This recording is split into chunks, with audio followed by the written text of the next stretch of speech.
Okay everybody, this is the complete transformation process for Reactivate game Soundwave. Just a reminder, it's only the transformation process and the review is separately uploaded.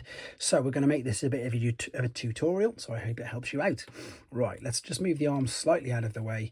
Take the legs, hold it by the waist, rotate these 180 degrees so they are now, their front toes are facing out, and of course you've got the back of the legs here where the wheels are.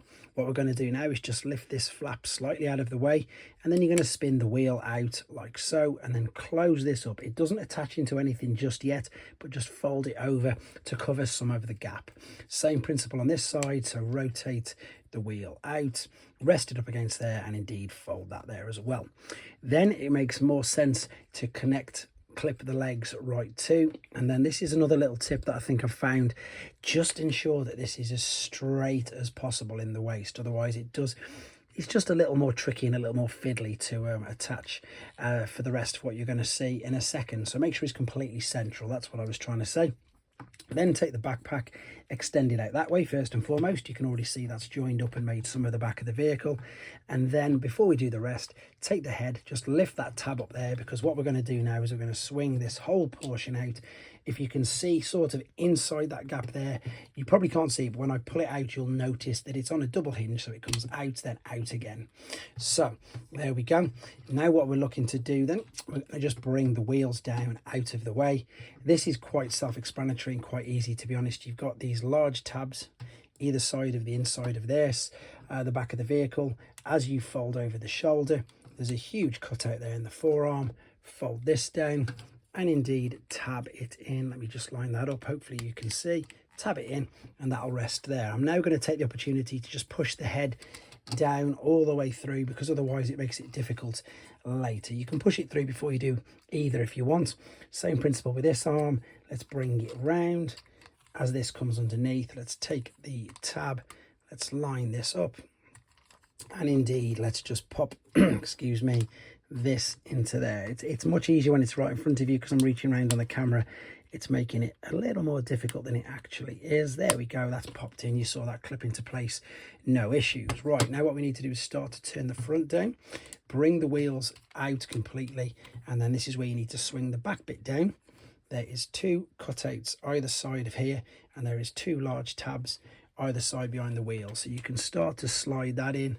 Hopefully you can see that there now, that's going to slide in like so. So push that into that gap there like so, and now all we need to do is sort out, these were the tabs that were underneath. Oh, I've just knocked it completely out. So what I need to do again, join the two together and then put this in there. That's it, push that in.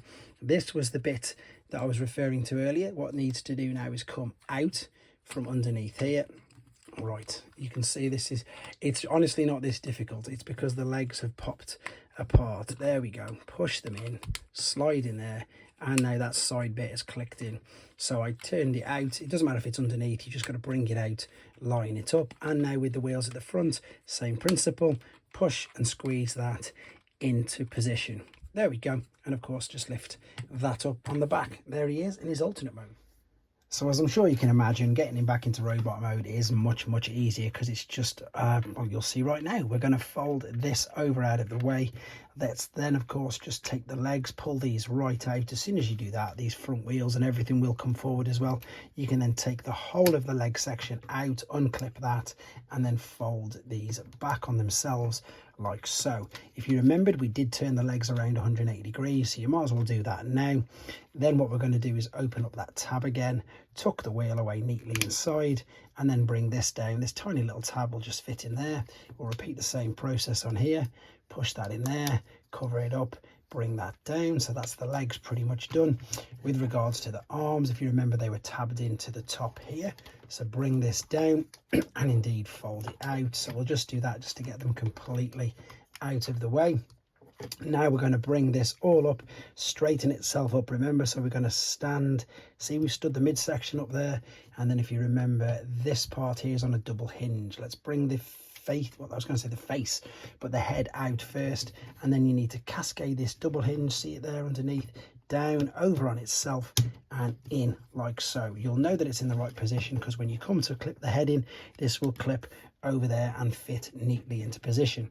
You can then correct the orientation of your arms, spin these round, and then just make sure the wheels tuck up slightly, and then again you'll know if you've got this right or wrong. If you lift this part up, separate this will then cover. It's really important that it covers this. It doesn't go behind it, it's just going to cover either side of the shoulders.